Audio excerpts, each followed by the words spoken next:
In our first examination, we are tasked to select two random countries from different parts of the world where we need to compare and contrast their cultures and traditions with regards to their childbirth practices, parenting style, wedding rites, dining etiquette, work ethics, family orientation, and burial customs.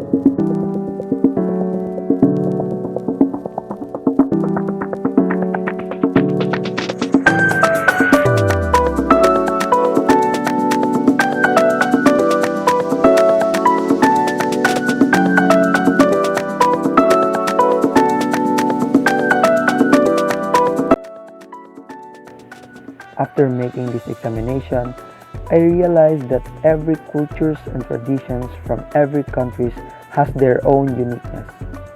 That we people need to understand the real essence of cultural relativism, where respect is over ethnocentrism.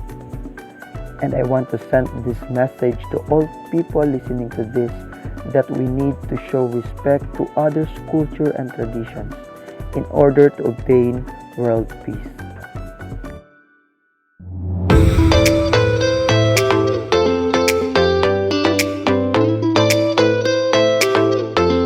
For our second examination, we do the task as a group which we need to make editorial essay. Our topic is all about bullying entitled Sticks and Stones Stand Against Browbeating. Our main reason to make this editorial essay is to inform everyone to stop bullying. Why? Because bullying nowadays is like being normalized through jokes and other forms of indirect bullying. Also, it is one of the reasons of suicide cases around the world, and it is very common to young people like us experiencing this kind of discrimination. So remember the phrase, "Let there be peace on earth, and let it begin with me," from the song "Let There Be Peace on Earth" by Vince Hill. In our third examination, we made a group video about awareness against the invisible virus, COVID-19. The coronavirus, or known as COVID-19, is an infectious disease caused by a new strain of coronavirus. This new virus were unknown before the outbreak began in Wuhan, China in December 2019. It has infected more than 4,890,000 people in more than 200 countries. The virus can cause progressive respiratory symptoms and severe diseases such as organ failure or even death. COVID-19 affects different people in different ways.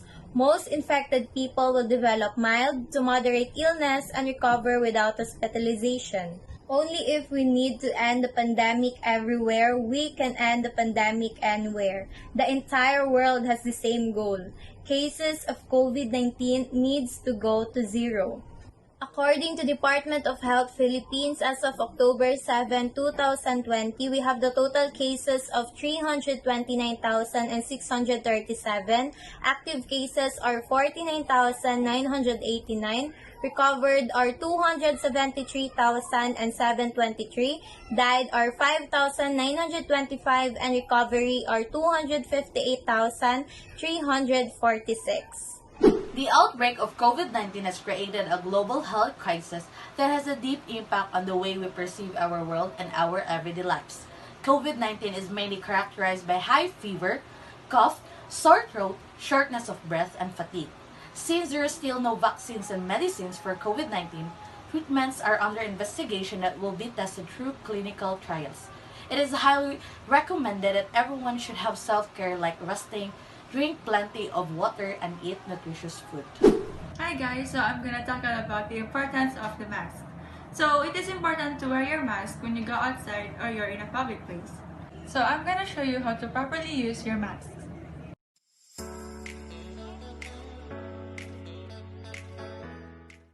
Masks may help to prevent people who don't have illness to avoid spreading the virus to others.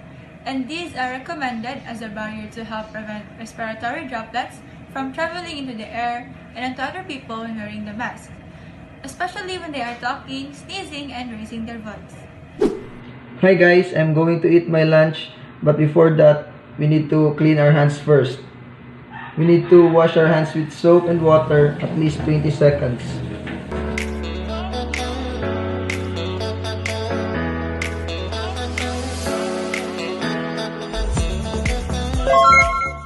After washing our hands, we also need to disinfect our hands with disinfectant alcohol.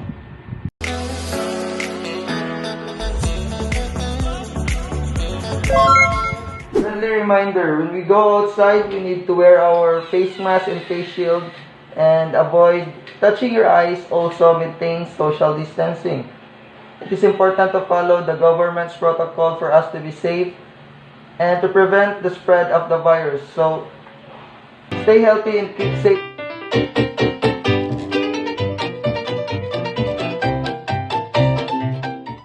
In our fourth examination, we need to have delivery speech, and this examination is my favorite because we are free to deliver and express our ideas and thoughts. My speech is all about online learning entitled The Modern School. Online learning has been a channel for education for students. It is a convenient way of learning for those students who have access to internet. For me, it is a convenient way of learning. It is because I have gadgets and internet connection for participating and attending online meetings. To understand deeply the meaning of online learning, first of all, what is online learning? What is the importance of online learning and how online learning affects our education? Online learning has its own positive and negative effects on students and teachers. It provides us the chance to develop our time management where we can save time for our daily activities. It also allows us to stay at home and make fun with our families and friends. According to the National Center for Education Statistics, there are about 5.4 million or 25.8% of the college student population around the globe who took online class. For me, online learning is a flexible learning process wherein students and teachers have the control of their time about how and when they want to do their task. As I experience, online learning it saves money in terms of transportation. When I was a senior high school student, I spent 800 pesos a month in my transportation. So this means that I save almost 1,000 pesos a month because of online class. On the other hand, online class is not effective for those students who experience poor internet connection. It is not effective for those students who live in rural areas. Why? Because they are far from connections and convenient access. I have cousins who experience this kind of things and they temporarily stop for studying due to lack of materials that used for online interactions. So in conclusion, we should be thankful for having the chance pursuing and continuing learning. We should be grateful for having materials that we use for online interactions. And we should value the connections even if it's slow. So stay at home and keep safe everyone. Thank you. For the fifth examination, our acting skills were enhanced because we did a dramatic monologue which made us enjoy. And I am so happy with the positive feedback that we received.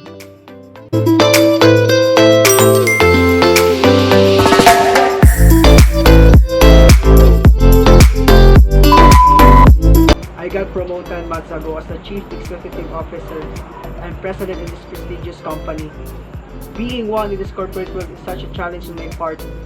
I worked tough day and night to grab this once in a lifetime most sought after position.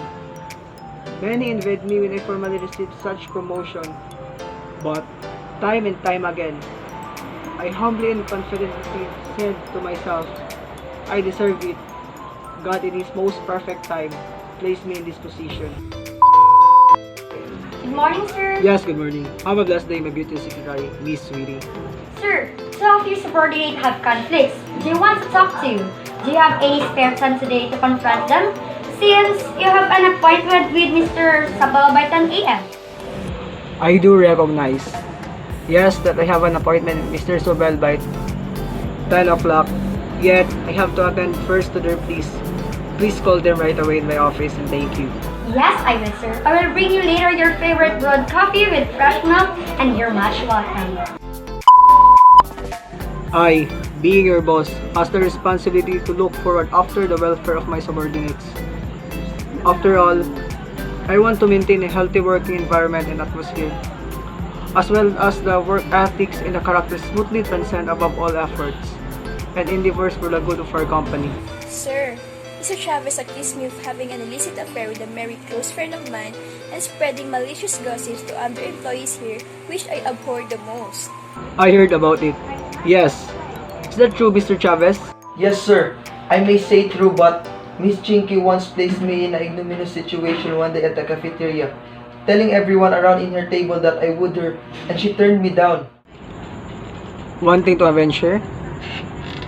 I understand your situation, Mr. Chavez. However, you have to think twice, thrice, and many times before doing it. You may have satisfied and pleased yourself in taking revenge with Miss Chinky, but do you have peace of mind? You have to consider her frailties. I have started to think and pondered about it. I wanted to approach and make sorry with what I did to her, but I was overcome with intense hesitation. You're such an unfair guy, Mr. Chavez. You're evading me despite I want to befriend you. Yes, I admit that I like you, but please be gentle with me. Tell me frankly what you feel to me and I will understand. Wanting to tell you I'm sorry for what I did to you. Miss Chinky, you may be whelmed with emotion, but don't let it roll over your mind. I'm sure that Mr. Chavez has his reasons behind his actions.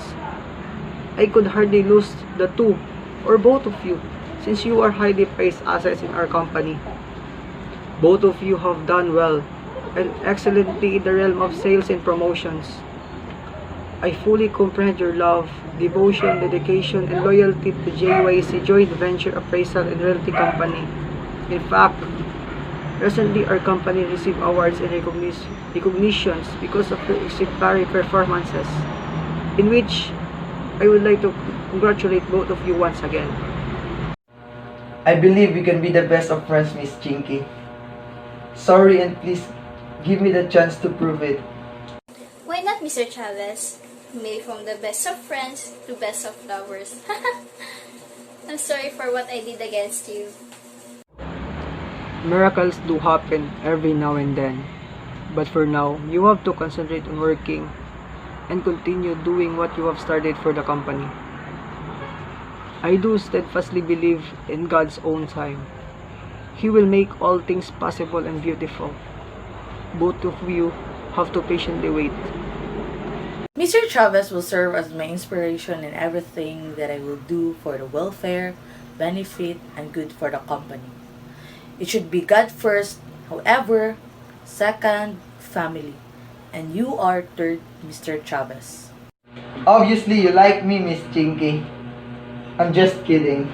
Yes, God first, second, family, and third, you, Miss Chinky. I am convinced now with what I am saying. I say it from the inmost chamber of my unadulterated heart. Thanks, Mr. Chavez. I am deeply flattered and honored with your words. We'll do more exploits for the company and for our CEO. Well, so much of those discussions. Now that you are reconciled with each other, why not give you both a treat? A treat from our beloved CEO?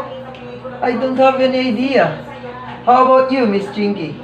Same as you, Mr. Chavez. I don't have any idea at all. I've been started thinking now. Oh, what will it be? Tonight, I will set your first date. You both deserve a dinner treat. That's my one way of saying thank you for your unending love and support to the company. hope you will never change the way you are. Thank you very much, sir. I will escort Miss Chinky tonight. I would like to commend everyone for his or her continuous commitment for the company. We are working as a team. In other words, together everyone achieves more. I am looking forward for more years to come, more innovations, more awards and commendations. I can make and do it by myself, but I need you. And with this, I would like to formally announce the promotions of our two most valued sales and promotion officers, Mr. Chavez and Miss Chinky. Mr. Frank Chavez is our Chief Operating Officer, and Miss Flor Chinky is our Chief Financial Officer. Congratulations! Being the Chief Operating Officer is a great challenge on my part. I am persuasively certain that not only my abilities, capabilities, strength, skills, and energy that I have that made me such, but most of all, character that makes me who I am. I am not perfect. I made mistakes once, twice, thrice, and many times. Yet, I learned from those mistakes, and I wanted to change my attitude. Thanks to our beloved CEO and President, you have been my inspiration. Also, being the Chief Financial Officer is a wondrous opportunity to serve this company. Like Mr. Chavez, I made mistakes, yet willingly learned how to correct those mistakes and change attitude of becoming the best version of me. In other words, character plays very important role in the workplace. Our company has a system and I have the skills, potentials, capacities, but above all, I have the integrity, the character. Thank you very much, beloved CEO and President. You've been my inspiration. For the sixth examination, we discuss as a group and gather data information in order to construct research title. The titles are The Service Quality and Customer Satisfaction of Genox Delicious Manok Bulton Branch and Direct Selling and Online Selling Preference of Students in Purchasing Products. And the selected title is Direct Selling and Online Selling Preference of Students in Purchasing Products. For the seventh examination, our leader assigned us in different parts of the research in order to submit the research on time. Again, we gather data and information for references and basis. After that, we compile the research and present it on the class.